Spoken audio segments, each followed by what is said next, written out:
Liliana Santos, sou escritora, sou psicanalista, sou uma apaixonada, uma estudiosa das relações humanas, principalmente a relação do adulto com a criança.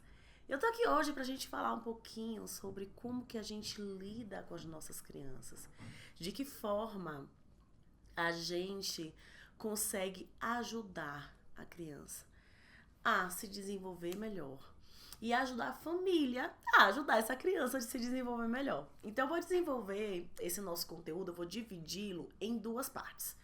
Na primeira parte, eu quero te falar um pouquinho sobre como a gente enxerga a criança, as nossas expectativas sobre ela, a nossa forma de enxergar a atuação da criança no mundo e como nós entendemos o nosso papel de adultos na vida dessa criança.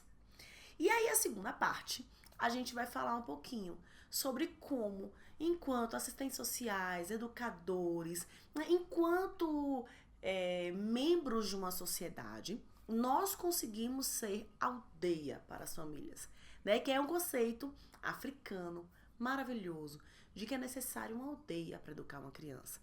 De que forma nós atuamos como aldeia para que essa criança, esse indivíduo que se forma, ele venha para a sociedade, ele venha para o mundo de uma forma positiva que contribui para a gente. Então a gente precisa retomar o pensamento de coletividade, mas isso eu vou falar um pouquinho mais na segunda parte. Agora, o que é que eu quero? Eu quero te convidar a pensar como você enxerga uma criança. Quando se fala assim, criança, de que forma você pensa esse indivíduo? Tem alguns conceitos sociais que eles são muito naturalizados e eu acho que vale a pena a gente dar uma olhadinha neles. A gente tem a tendência de falar que a criança é o futuro, que a criança ela precisa ser educada, ela precisa de limites. Mas todos esses conceitos, eles desconsideram algo muito importante. A criança é um indivíduo que já existe. Ela é um indivíduo que tem sentimentos, necessidades, anseios, medos, angústias, aflições, assim como eu e você. Elisama, pelo amor de Deus, Elisama, a gente tá falando de um bebê de 1 ano, ele tem sentimentos como eu? Tem. Ele tem sentimentos como você. E ele não sabe nomear esses sentimentos. Ele não sabe dizer o que acontece dentro dele. E é nossa responsabilidade ajudar esse bebê de 1 ano, esse bebê de 2 anos, esse bebê de 3 anos, essa criança de 4, de 5, etc. a nomear esse sentimento, a conhecer esse mundo interno. E o fato da gente não nomear não quer dizer que a gente está dando esse sentimento para a criança, porque ele já existe. A criança não é um futuro sem presente. E esse é o primeiro conceito que eu quero que você guarde aí na sua mente. A criança não é um futuro sem presente. Ela existe hoje, ela existe agora. E é com esse ser que já existe, que eu tô olhando, que eu tô cuidando, que eu tô amparando, que eu vou lidar. Você já reparou que quando a gente olha pra criança pensando que ela é o futuro, nós despejamos nela muitas expectativas. A gente não olha pra quem ela é hoje. A gente olha e pensa, nossa, ela precisa aprender isso. Ou ela precisa desaprender isso aqui, porque não pode, porque não é assim que se comporta. E quando a gente tá aqui olhando pro futuro, a gente não tá pensando o que ela tá sentindo agora. O que tá movendo essa criança, o que tá por trás dos comportamentos dela. Eu vou te dar um exemplo. A criança pequena que bate. Crianças pequenas, quando frustradas, é absolutamente normal e esperado que elas batam, bater, morder, chutar, se jogar no chão, gritar. Isso é normal e esperado. Respira. Eu não estou te dizendo que você vai olhar a criança chutando, brigando, gritando e vai sorrir e falar, ai, que fofo, isso é normal. Não tô falando que você vai ser passivo ou passiva diante do comportamento dessa criança. Eu estou dizendo que você não vai olhar e enxergar nela um pequeno tirano pura e simplesmente porque ela está fazendo algo que é esperado para a idade dela. Assim como a gente olha um cachorro que late e entende que latir faz parte da natureza desse cachorro, gritar, chutar e lidar com a frustração da forma que uma criança de 0 a 3 anos lida também faz parte da natureza dessa criança. E é papel do adulto ensinar para essa criança, olha, tá tudo bem você sentir o que você tá sentindo. Eu entendo que você esteja frustrado. Você queria muito o lápis que tá na mão do seu amiguinho, não é? Ele é bonito, ele é colorido. E você acha ele lindo, você queria botar ele no seu desenho, né? Me diz. que que você ia fazer nesse desenho? Um cachorro. Você entende? Eu não tô falando parabéns, é assim mesmo. Bata para conseguir as coisas. Eu tô te dizendo, olha, é assim que você tá se sentindo. E quando a gente sente isso, a gente fica com muita raiva às vezes. A raiva dá vontade de bater, não dá? Deixa a gente muito nervoso. Vamos fazer o seguinte? Ruge que nem um leão pra essa raiva ir embora. Uau! Eu vou ensinar pra essa criança o que ela tá sentindo, dando um nome pra isso e apresentando formas de lidar com o que ela tá sentindo. Se meu pensamento está no futuro, eu não consigo me conectar com, mas o que ela tá sentindo pra ela agir assim? O que tá movendo essa criança? De que forma eu posso auxiliá-la a lidar com esse sentimento, com esse mundo interno? A nossa educação tradicional, ela é uma educação que enxerga o comportamento como algo dissociado do indivíduo, da subjetividade dele. A gente enxerga o comportamento como algo relacionado a nós adultos. Nós projetamos as nossas angústias, os nossos medos, os nossos sentimentos na criança. E a gente olha aquele comportamento e fala, meu Deus, ele está me desafiando, é uma criança difícil, é uma criança provocadora. E eu esqueço que ali é um ser humano que há um ano mal conseguia sustentar a própria cabeça, que em 3 anos ela aprendeu mais do que ela aprenderá em qualquer 3 anos na vida dela.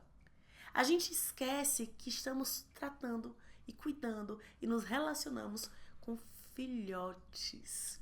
E como filhotes, eles têm as especificidades deles. Se a gente for olhar historicamente como se enxerga a infância, fazer um aparato, né, geral de como se enxerga a infância na nossa história, principalmente nesse período da nossa história colonizada, né, que é essa história que veio do europeu, essa história branca, mas enfim, é que a gente tem mais conhecimento hoje e que baseia muito das nossas crenças em relação à criança. A gente tem escritos de Platão falando que a criança era um ser selvagem, que precisava ser atado a múltiplas correntes. A pediatria, os livros infantis, tudo isso só começou a ser inventado muitos anos pra cá, muito recentemente. Então a gente ainda tem esse ranço, sabe? Esse vestígio, essa marca aí de enxergar a criança como alguém que precisa ser dominado, controlado, como alguém que eu tenho que domar. O meu convite é que você comece a enxergar a criança como um ser que acabou de chegar no mundo e que é o seu papel apresentá-la o que tá daqui pra fora e o que tá daqui pra dentro. É o seu papel dizer pra ela o que é raiva, o que é tristeza, o que é angústia, o que é alegria, como a gente lida com esses sentimentos, de que forma nós atuamos no mundo a partir do que nós sentimos. Amores, nós somos seres sentimentais. A forma que você se sente interfere diretamente no bom dia que você vai dar pro teu colega, pro teu marido, pra tua esposa, pro teu filho ou pra tua filha. A forma que você está se sentindo interfere em como você está recebendo cada palavra que eu tô te dizendo. E se a gente não começa a aprender a lidar com como a gente se sente, a gente fica perdido. Os sentimentos, eles são bússolas. Eles nos guiam para as nossas necessidades que estão ou que não estão sendo atendidas. E a criança, minha gente, a criança está muito conectada com os sentimentos dela. Ela está muito conectada com as necessidades dela. E ela é sim egocêntrica e isso é saudável e esperado. Veja bem, mais uma vez, eu não tô te dizendo que esperado quer dizer, isso tem que ser fortalecido, nós vamos incentivar e fingir que nós estamos vendo as atitudes da criança. Não é isso. É que ela precisa, antes de entender o outro, antes de se comunicar com o outro, antes de dar, de doar, de abrir mão de coisas, estar com os limites dela mesma fortalecidos. Ela precisa se dar esse contorno de quem que eu sou para estar numa relação. E essa fase aí de 0 a 3 anos, ela é uma fase essencial para o desenvolvimento dessa ideia de que eu existo, de que eu tô nesse mundo, de que tem um monte de coisa que acontece aqui dentro e que reflete no que tá acontecendo do lado de fora. A gente tem expectativas irreais sobre as crianças pequenas. Você não chega para uma criança de 2 anos e diz para ela que ela precisa te fazer uma conta de matemática. Você não fala com uma criança de 1 ano que ela tem que te falar paralelepípedo, sem errar nenhum momento. Por que você não faz isso? Você não faz isso. Porque você sabe que essa criança não tem ainda o desenvolvimento psicológico, físico, motor para atender a essa sua expectativa. É ou não é? Você não espera que a criança de 1 ano e meio ela saiba te explicar, sei lá, algum conceito complexo de ciências, de história. Ela não sabe nem o que é isso. Essa é a expectativa que você não tem sobre essa criança. Porque você já entendeu, ela não tem isso pra me dar. É simples. Eu não posso ter essa expectativa sobre ela porque ela não é capaz de me ofertar isso. Mas nós temos expectativas irreais e absurdas sobre as emoções dessa criança. A gente tem expectativa de que ela saiba conter a própria raiva, de que ela saiba lidar com a frustração, de que ela seja sempre grata, feliz, de que ela nunca reclame porque o amiguinho pegou o lápis, de que ela consiga manter na imagem, na memória, na cabeça dela os motivos legais de estar viva, de estar feliz, de te valorizar. A gente espera que as crianças sejam seres muito diferentes de nós. E a gente volta para o começo da nossa conversa. O desenvolvimento humano, ele não começa quando você tem 20 anos. Quando você vira um adulto, apesar da nossa sociedade ser muito adultocêntrica. Nós existimos desde o dia que nós chegamos nesse mundo. A gente existe antes, na barriga da nossa mãe, mas nós somos seres humanos, sujeitos de direito. Nós somos seres que são atravessados pelos sentimentos, pelas sensações, pelo que nos acontece do lado de fora, desde que a gente chegou no mundo. A criança existe. E nós precisamos entender esse desenvolvimento. O que eu espero dessa criança? De que forma eu falo com a criança? Nós não adaptamos a nossa fala para a criança. A criança de 0 a 3 anos, ela não é uma criança capaz de compreender bem um não, por exemplo. Esse é um conceito complexo. Se eu falo pra você, não pensa em girafa, muito provavelmente você tá pensando em girafa. Pra que você entenda o conceito negativo, a girafa aparece na sua mente e você entende, eu não posso pensar em girafa. Pra criança pequena, esse é um pensamento complexo que ela não consegue compreender muito bem. É mais útil você falar, pare, em vez de dizer não. Como uma criança que tem pouco vocabulário, é uma criança que precisa que você se aproxime dela, que você toque. Ei, me dá um brinquedo? É uma criança que precisa que você mostre.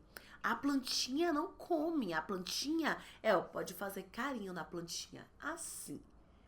O lápis a gente risca no papel, o lápis fica longe da parede, no papel. Essa criança ela precisa de afirmações, mostrando é assim que você atua no mundo. Mas a gente tem a tendência de falar pra ela o que ela não pode fazer. E de esperar que ela conclua sozinha, do auge dos seus 2 anos de idade, o que é que ela tem que fazer. Além disso, a gente tem a expectativa de que ela saiba lidar com esse complexo, difícil mundo interno. Sabe qual é a maior queixa que eu escuto dos pais e das mães? Elisama, eu não consigo controlar as minhas emoções, lidar com as minhas emoções. Quando eu vejo, já tô gritando, já tô brigando, já tô surtada com meu filho e com a minha filha. E aí a gente tem um grande problema, a ideia de que a gente pode controlar as emoções. E essa ideia de controle, a gente tenta levar pra gente e pras crianças. Sabe por que a gente não consegue lidar com as nossas emoções? Acolher as nossas emoções? Porque nós não aprendemos a fazer isso. Porque ninguém nunca nos disse como fazer. Porque nós crescemos escutando, olha, isso é um celular. Quer dizer, a gente não cresceu ouvindo o celular porque não tínhamos celulares. Mas assim, nós crescemos falando, isso é um copo pra você beber água. De vidro ele quebra, hein? Tem que pegar com cuidado. Mas ninguém disse, esse aperto no seu coração, ele é angústia. Essa raiva, essa vontade de bater assim, esse negocinho que dá vontade de você gritar. O nome disso é raiva, filha. Meu amor, você queria tanto que isso acontecesse, não aconteceu. Isso é frustração. A gente lida com a raiva assim. A gente lida com a frustração assim. Às vezes um abraço ajuda. A gente dá meta pra criança, não bata. E a gente espera que ela conclua sozinha. O que é que ela faz? Com o coração acelerado, com os músculos tensos, com a garganta seca, com essa ansiedade, essa corrente elétrica que tá no corpo dela. Nós desconsideramos o mundo interno das crianças e esperamos que ela lide com esse mundo interno sozinhas. O que eu quero te convidar aqui, na hora de olhar para a criança, ao lidar com a criança. É lembrar que ela está viva. É lembrar que ela sente como você. E lembrar que, diferente de você, ela não sabe o nome desse sentimento. Ela não sabe que esse sentimento não vai matá-la, não vai desintegrá-la, ela não sabe disso. É lembrar que ela precisa do adulto, assim como ela precisa do adulto para aprender que é a letra A, como se escreve amor, ela precisa do adulto para entender o que é amor. Ela precisa do adulto para entender o que é a raiva, assim como ela precisa do adulto para ensinar a usar o garfo e a faca. Nós precisamos enxergar o nosso papel de anfitriões na vida das crianças. Nós somos anfitriões que apresentam a elas o que está aqui e o que está aqui. E como o que está aqui interfere no que acontece ao redor. Eu espero que esse conteúdo, apesar de rápido, te ajude a despertar uma curiosidade sobre o universo interno das crianças. E o seu, claro. Eu acho que curiosidade é a palavra de ordem quando a gente lida com crianças. Que sejamos curiosos e curiosas. Saiamos da certeza de, mas a criança tá falando assim porque ela é teimosa, porque ela é chata, porque ela é encrenqueira, porque ela briga demais. E a gente comece a questionar a gente mesmo, sabe? O que será que ela tá sentindo? Nós somos movidos por sentimentos e necessidades. Lembra disso todo dia, em cada comportamento. Esquece a palavra birra. Ela é só um rótulo. Ela é só algo que a gente inventou para desconsiderar o universo interno da criança, porque a gente não sabe lidar com a nossa imagem da criança. Esquece isso. Qual é o nome do sentimento que ela tá ali? Você já reparou que a gente tem um vocabulário muito maior para rotular o que acontece, rotular o comportamento do outro, do que para nomear o que tá aqui dentro? Que a gente é muito fácil, muito hábil em falar, o problema é que isso aqui é chato, ela é grossa, ela é grossa, ele é grosso, ele é estúpido. Mas eu não tenho palavras para nomear a minha aflição, a minha angústia, a minha ansiedade, a minha euforia. Para que a gente crie uma geração capaz de reconhecer e nomear as próprias emoções, a gente precisa aceitar e acolher as emoções dela. O que não quer dizer que a gente vai fazer todas as vontades da criança. Eu posso perfeitamente falar, você tá frustrado, você queria muito isso, né? Eu entendo, meu amor. E a gente só vai tomar esse suco depois do almoço. Eu ainda posso dizer o não.